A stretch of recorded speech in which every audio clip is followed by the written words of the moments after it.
Laika! Are you stark raving mad? It was Laika.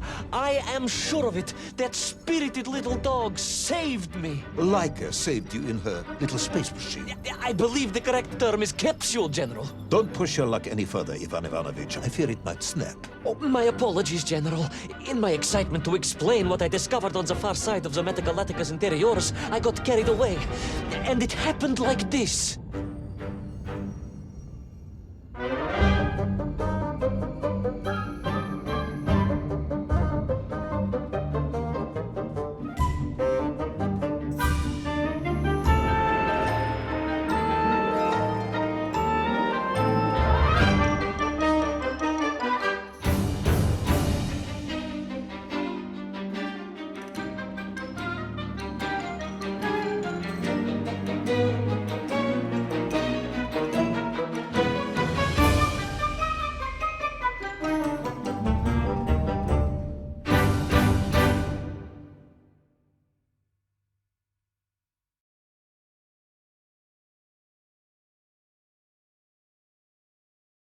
A rocky moon.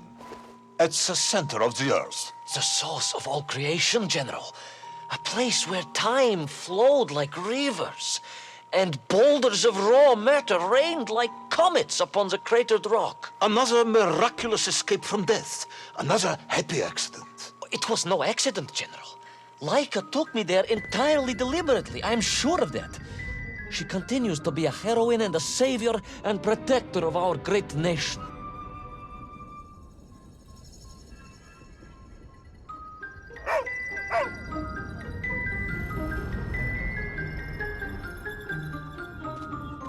Laika died in orbit. No, General, she did not. She's very much alive and happy, and currently living several miles below our feet. Laika is dead, Ivan. She most certainly is not, General. This is the real world, Tavarish. A world where you did not go to the center of the Earth, and Laika died in orbit. In my world, General, Laika is still alive. A better world, some may argue. Very well. I will live in your world for a while longer, but time is running out. Ah, yes, time, General. I was just coming to that.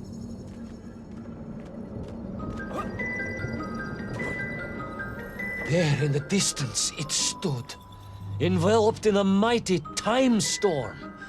The world clock, General. The beating heart of all history. The axis mundi, the pillar of the world. Not enough to conquer Russia by drilling back to the surface with his magical mind-controlling atomic radio set, then. No, General. You see, what if he could fuse little Orpheus directly with the world clock? Then his message would radiate with every tick and every tock. He would not simply be the Tsar. He would be the Tsar of all time, the eternal tyrant. The literal incarnation of everything our glorious revolution stood to overthrow.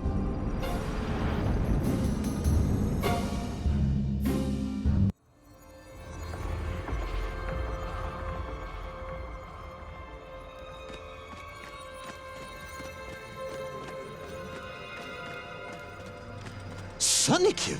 Uncanny, General. But it was somehow different. I felt no cold. The waves were motionless. Indeed, it was as if I had stepped free of those rivers of time and stood on entirely motionless ground. And there in the distance, What? debris from Tsarya and tall slave mines had washed up here, almost as if I were meant to find it. And there, amongst it, the winking of steel led me to a blasting cap, and a plan began to form.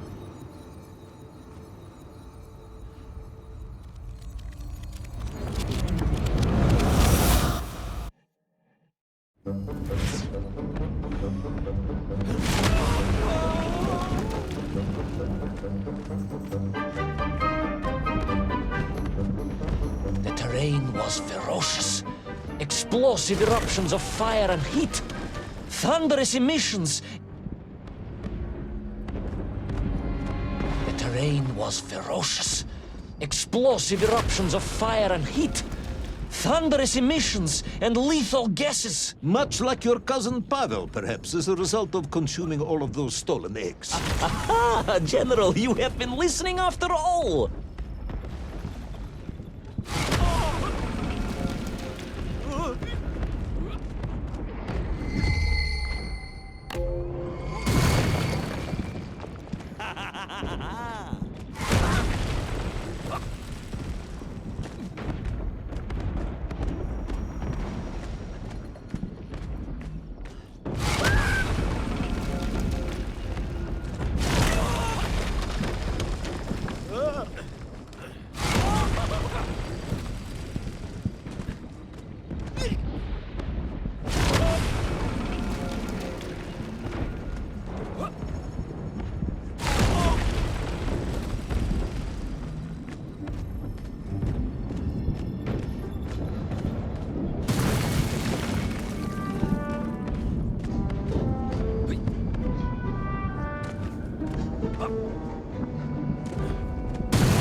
Agartha again.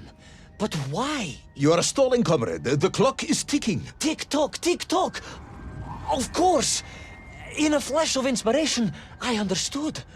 It was all wrong, you see, General. That we can agree on. We should never have gone to the center, because without little Orpheus, Toll could not have become the tyrant he had. The rocket drill was his means to reach the world clock, but it was little Orpheus that enabled him.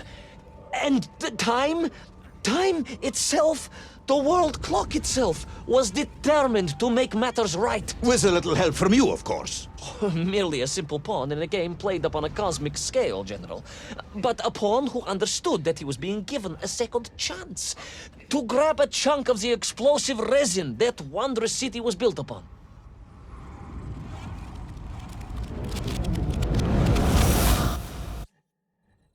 And I was back. The mighty river of time roared past me, carrying the weight of the whole of history with it. Even for you, this is a stretch. Our time is almost up. I have to submit my report within the hour. Time, General. Time was nearly up indeed. That ancient and magical river that carried me along was surely moving inevitably towards some kind of end.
Enough.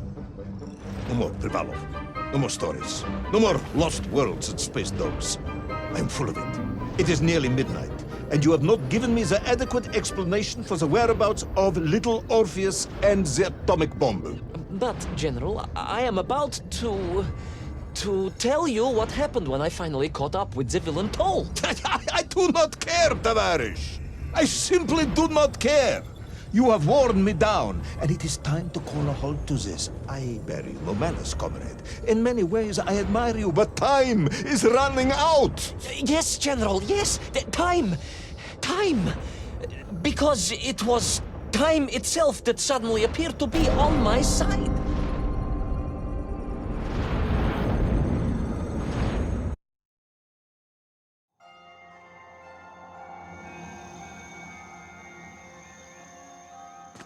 Perhaps the world clock was so impressed with your egg-wearing antics it decided to return you to Plutonia for a second attempt. I would strongly suggest you cut to the chase. The chase, yes. The pursuit of Toll and little Orpheus. I stood there with the resin fragment in one hand and the blasting cap in the other, and then, just like that, a clock began to ring. The world clock? No, General, an alarm clock. My Slava alarm clock, in fact, given to me by Auntie Marsha. The one who married the beef investigator. The very same. And the moment I saw that clock, I knew what I had to do.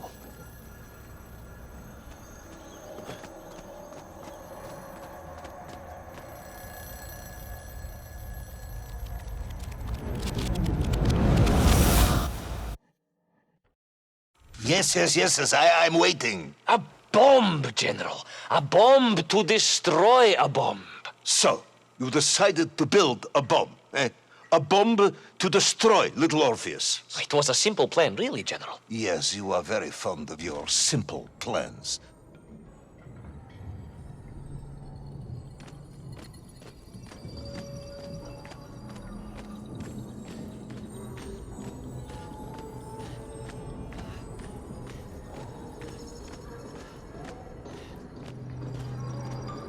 It was the last time I was to see those poor enslaved men on my journey. As they scurried in agitation around the base of the rocket drill, now a dreadful weapon of war in the hands of a madman, I was reminded of my mother. Your mother looked like a nymph?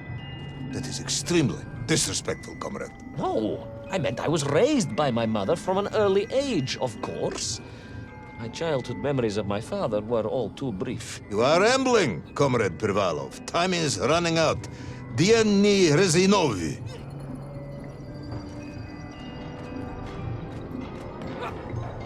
Time will run out for us all, General, will it not? And it ran out for my father on the shores of Volga. Your father fought at Stalingrad? He did, General. So did I. Well, so you see, General. Perhaps we are just the same, you and I. Perhaps we are all just Menkf in the end.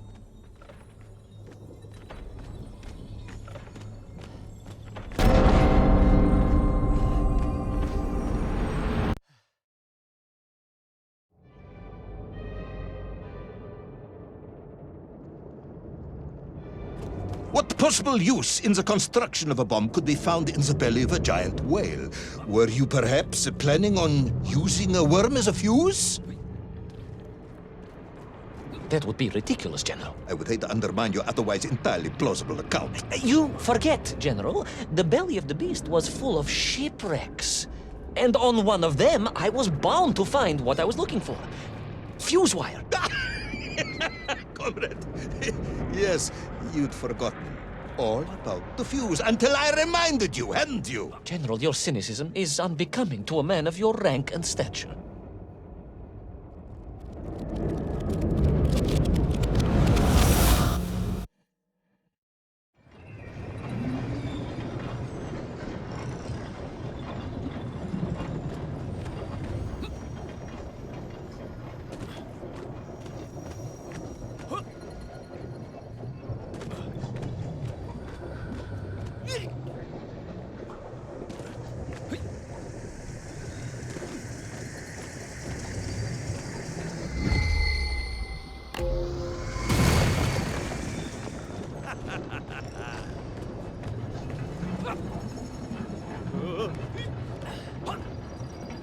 The clock was now ticking, General. Literally. I was surrounded by time, immersed in it. floating along a river of it on a raft made of history, seeking the next moment of opportunity to hurtle backwards amongst those lost worlds. I am a patient man, Tavarish. I lost 3 toes in the winter outside Sharkovskaya in 42. A drunken dentist removed 2 frostbitten toes and 1 perfectly healthy one. You may therefore consider me a man blessed with an uncommon level of endurance for discomfort. I hate visiting the dentist. My uncle Vanya was a dentist, and he was a deeply strange man, notwithstanding the love he felt for his...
And so to the ocean floor, and that strange submerged city, and those poor lost vessels. To find a shell case to hold all of my scavenged ingredients, the last piece I needed to construct my bomb. Ah, yes, I have been waiting for this. General? I'm Ivan Ivanovich. Whilst you have rambled on and on about it, I have simply bided mine. I am a patient man, as I have said. Yes, I don't feel I paid enough attention to the story about your toes. Do you have specially made shoes? Enough!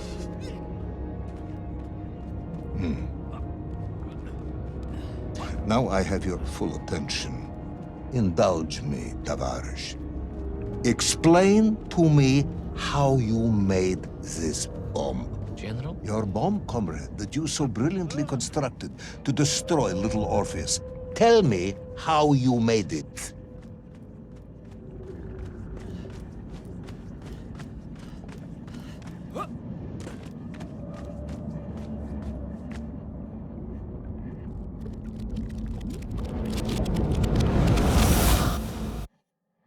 Well,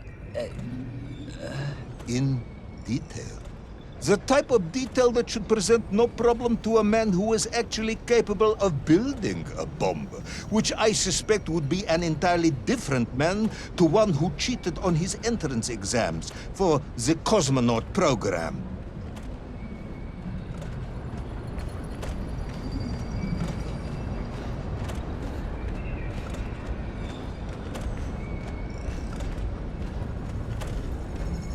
You are uncharacteristically silent, comrade. Cat, got your tongue? if I may, General, perhaps just a minute or two to gather my thoughts? There are precious few minutes left. We have reached our conclusion, I think.